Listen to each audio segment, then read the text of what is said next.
Mirë, shikues nderuar, jemi rikthyer tashmë në pjesën e dytë, ndalemi tek zhvillimet politike në vendin tonë, ndjekim insertin më pas rikthehemi. Zëvendës kryeministre dhe ministri i infrastrukturës dhe energjisë Belinda Balluku mori pandehur nga SPAK në një zhvillim që ka tronditur kreun e qeverisë dhe skenën politike në Shqipëri. Balluku ka zgjedhur për mbrojtjen e saj motrën Pamela Qirko, ish anëtare e KPK-s, ndërsa akuzat lidhen me shkelje të barazisë së pjesëmarrësve në tendera publik për fshir projektin e madh të ndërtimit në tunelin në Llogaras.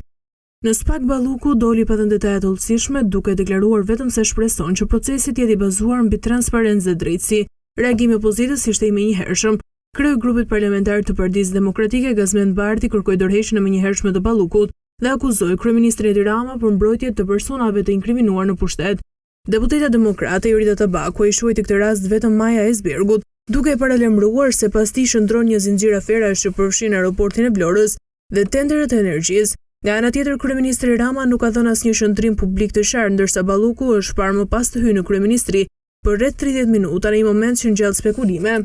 mbi mbledhjet e vendimet të mundshme të qeverisë. Ky rast shfaqet si një provë për SPAK-un dhe qeverinë, por edhe si një test për stabilitetin politik dhe menaxhimin e figurave të fuqishme brenda kabinetit. Hetimet paraprake po zgjerohen dhe sipas kryetarit të SPAK Aldin Tumani nuk përjashtohet që edhe projekte të tjera infrastrukturore të jenë objekt verifikimi. Mirë, kemi ndjekur insertin dhe sot për diskutuar mbi këto zhvillime të tjera kam të ftuar Arsida Gjylin. Arsida, të përshëndes.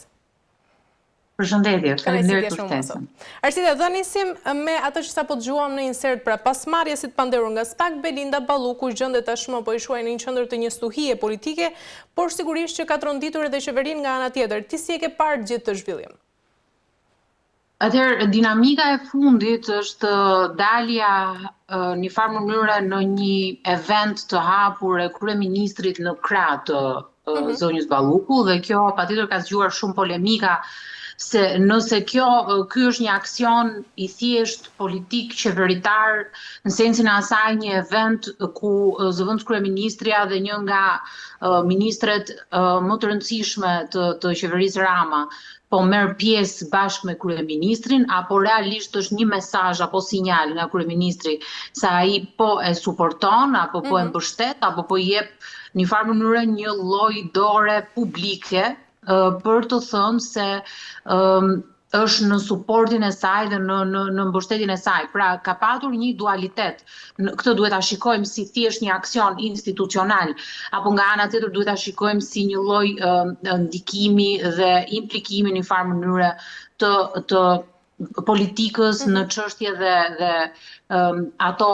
po themi, vendime që SPAK-u merr dhe çështje që ngres SPAK-u për të trajtuar, qoftë edhe kur ato prekin zyrtar të lartë, siç është rasti i numrit 2 të qeverisë, që është zonja Balluku. Dhe këtu ka goxha për të analizuar dhe për ta interpretuar për faktin që nëse shikojmë nga analiza e parë, pra nga qasja e parë që unë trajtova, mund të jetë edhe thjesht një event që i ka bashkuar zotin Rama me zonjën Balluku, dhe kjo mund të jetë edhe tërësisht normale në momentin kur zonja Balluku akoma nuk ka dhënë deklaratë se do t'japi dorëheqjen apo të ketë dhënë një dorëheqje institucionale dhe legjitime. Dhe për aq kohë ajo vazhdon të ushtrojë funksionin dhe detyrën e saj, ne jo detyrimisht do ta shikojmë këtë si aksion politik për të mbrojtur politikisht çështje që SPAK-u ka marrë në trajtim. Nga ana tjetër, pra për të shkuar kësaj linje dhe kësaj qasje që mendoj që është më logjike në momentet që flasim për kreun 2 për individin më të rëndësishëm mbas zotit Rama në qeverinë e Rama 4 dhe në Partinë Socialiste aktualisht, duke ditur ndikimin që ka zonja Balluku në plan politik, por dhe institucional sot në qeverisje. Dhe në këto terma nuk e shikoj se ky është drejt për drejti një aksion i mirëfillt politik apo një ndikim, po themi, i politikës në vendimet apo aksionet e SPAK-ut. Nëse ajo dhe zonja Balluku pra është rritur nga SPAK dhe tu ka një çështje për t'u hetuar, SPAK-u le të vazhdoj punën e vet, pra drejtësia le të vazhdoj punën e pavarur. Implikim do të quhej dhe do të ishte nëse flasim për ndikim ndoshta të drejt për drejt apo ndonjë aksion i cili do të thoshte apo do të ndikonte në mënyrë të drejt për drejt, po themi. Ndërsa nga qendra tjetër, nga aspekti tjetër, nëse duhet ta shikojmë në sensin që a duhet ishte pak më e kujdesshme edhe po themi qasja e kryeministrit apo e qeverisë në rastet kur një individ rritet për të hetuar për çështje të caktuara nga SPAK. Kjo pastaj është tjetër gjë. Ne këtu futemi në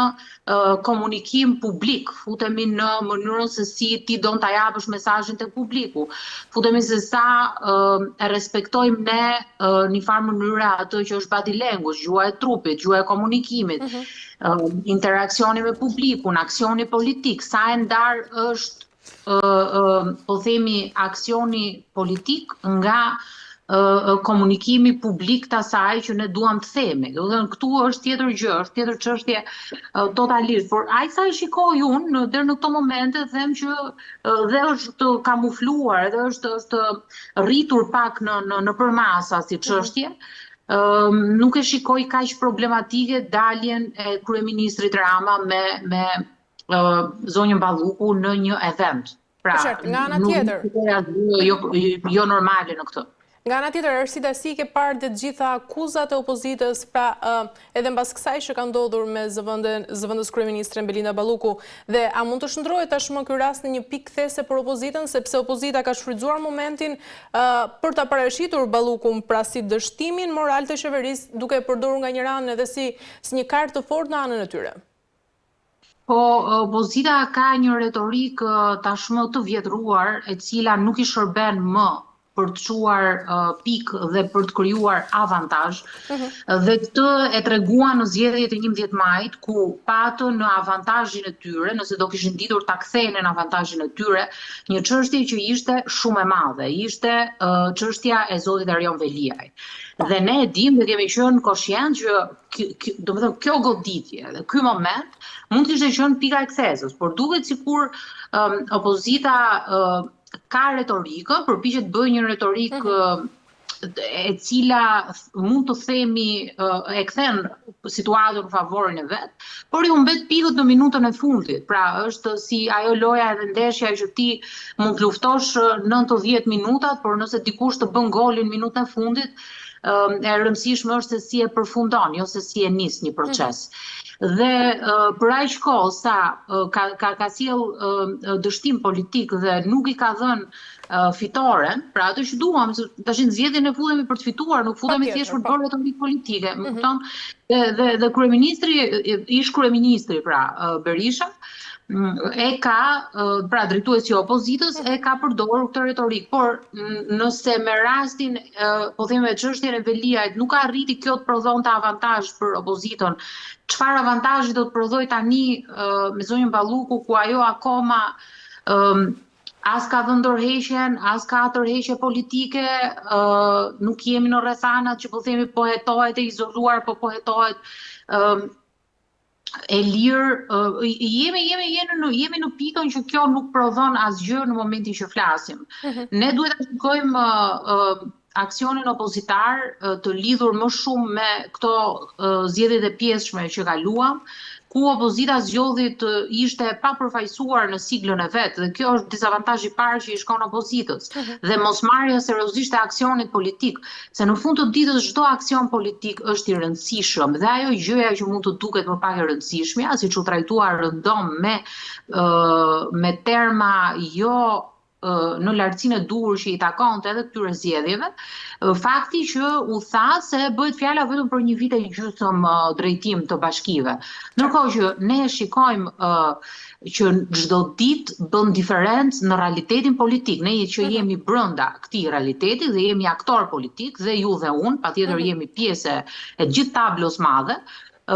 kemi rolin tonë në këtë gjë, dhe ne shikojmë që këtu dinamikat lëvizin me orë, lëvizin me ditë, jo më një vit e gjysmë drejtimi të bashkive. Dhe kjo fitoria prap e Partisë Socialiste sot që analizohet dhe trajtohet nga opozita si autokraci apo kapje e shtetit e tjerë, është shfaqsim dhe heqje përgjegjësisë nga vetja. Kupton, sepse kur ti futesh në zgjedhje pa siglën tënde, pa kandidatët e tu, ti lançon indirekt dorëheqjen tënde politike.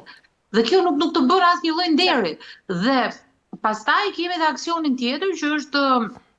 heqja dorë nga pjesëmarrja në komisionet parlamentare. Dhe kjo prapë është një aksion I cili I ngjason lënies mandateve, është pak më e zbutur, po themi, si për nuk është aq e ekstreme si vendim, por nga ana tjetër I ngjason vendimit të marrë nga kryetari I asaj kohe, zoti Lulzim Basha, për të lënë mandatet Partia Demokratike. Dhe këto e ka treguar historia që nuk është se prodhojnë rezultat politik, dhe më duket sikur opozita do të fshihet mbas gishtit dhe atë humbjen e vet, dhe disfatën e vet do t'ja faturojë gjatë gjithë kohës autokracisë, këtyre termave, pra fakti që Partia Socialiste po e mban me mënyra jo demokratike pushtetin, por nga ana tjetër nuk kthen vëmendjen tek vetja që ore çfarë po çalon me opozitën sot.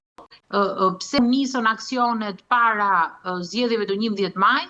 dhe u ndërpren ato aksione që presupozoi dhe zgjuar një lloj shpresi që mund të sillnin rotacionin politik. Pra jemi te kjo që se sa të fajsojmë gjatë gjithë kohës, po themi mazhorancën dhe Partinë Socialiste dhe kryeministrin Edi Rama më konkretisht, se janë të implikuar në këto gjëra dhe të përpiqemi të kapemi mbas çështjeve që nuk na shërbejnë, sepse edhe rasti I zonjës Balluku nuk I shërben opozitës. Absolutisht jo. I shërben qytetarit, I shërben drejtësisë, I shërben procesit integrimit, mund të shërbejë çfarëdo lloj gjëje tjetër, por jo opozitës. Pra, ata kanë nevojë për të ndruar PR-in e partisë tyre, ose për të kontraktuar ndoshta këshilltarët mirëfillt se si të fitojnë zgjedhjet. E qartë. Arsita, me të gjitha rastet që kanë ndodhur tashmë që SPAK po heton pra brenda Partisë Socialiste dhe jo vetëm duke marrë këto zotin Veliaj, zonjën Balluku, pse tashmë SPAK po perceptohet gjithnjë më shumë si një faktor politik në vetvete, pra me ndikim të drejtë për drejtë në të gjithë rrjedhën e zhvillimeve qeveritare, por edhe të opozitës? Po sepse implikimi dhe I zyrtarëve të lartë dhe hetimi I zyrtarëve të lartë automatikisht afekton politikën. Pa marrë në konsiderat deklaratën e zotit Dumani, kur ai raportoi në komisionin parlamentar përballë deputetëve dhe ku ngritën shumë pyetje për të, dhe patjetër dhe për instancat e tjera të drejtësisë, ku pyetja ishte që si do tjetë rrjedha e drejtësisë tashmë dhe në një farë mënyrë zoti Dumani pranoi që ka ndikim politika tek drejtësia akoma dhe në këto momente që flasim, dhe jo vetëm politika, dhe krimi organizuar dhe struktura të tjera që mbase mund të ndikojnë direkt apo indirekt politikën, drejtësinë në një farë mënyrë për të implikuar pastaj çështje politike në këtë. Dhe këtu nuk janë edhe aq largësisht të ndara, pra çështja e drejtësisë dhe çështja e politikës, duke marrë në konsiderat që si një vend I Unionit, pra që të aderojmë për të bërë pjesë e Unionit, dhe si një vend që jemi europian dashës dhe e duam një farë mënyrë të jemi pjesë e Unionit Bashkuar, ne do të marrim parasysh dhe kostot që do të sjellë procesi negocimi. Të gjithë vendet që kanë aderuar kanë patur kosto politike dhe vende si Kroacia, Rumania dhe shumë vende të tjera që kanë aderuar dhe kanë patur probleme të theksuara me korrupsionin, krimin organizuar, ngërçet institucionale, politikanë të implikuar në afera apo në tendera, të cilët indirekt janë implikuar apo direkt janë implikuar, ka treguar koha që duhet kryhen këto lloj procesesh, këto lloj hetimesh, duhet të ketë një rezultat efektiv, pra që t'japi produkt reforma në drejtësi, duhet ketë procese që janë efikase dhe që Bashkimit Evropian japin iden që ky vend po përparon sa I takon luftës ndaj korrupsionit dhe krimit të organizuar, që janë dy kapitull më të rëndësishëm të negocimit të BE-s. Dhe ishte klasteri I parë I negocimit që ne kemi hapur me Bashkimin Evropian. Kështu që të ndodhur në këto rrethana, është e pamundur që ta shikojmë drejtësinë të ndarë nga politika, sepse ky është vetëm fillimi I kësaj reforme, e cila duket sikur po jep shenjat e para të jetës dhe të funksionimit, pavarësisht se ka patur një mendësi të unifikuar gati që reforma në drejtësi ka dështuar, nuk e besoj që reforma në drejtësi ka dështuar, ka pasur vështirësitë e veta për të implikuar, sepse dhe kreu I SPAK e tha që nuk është terreni lehtë të operosh në Shqipëri për çështje të drejtësisë. Kështu që jemi në këtë pikë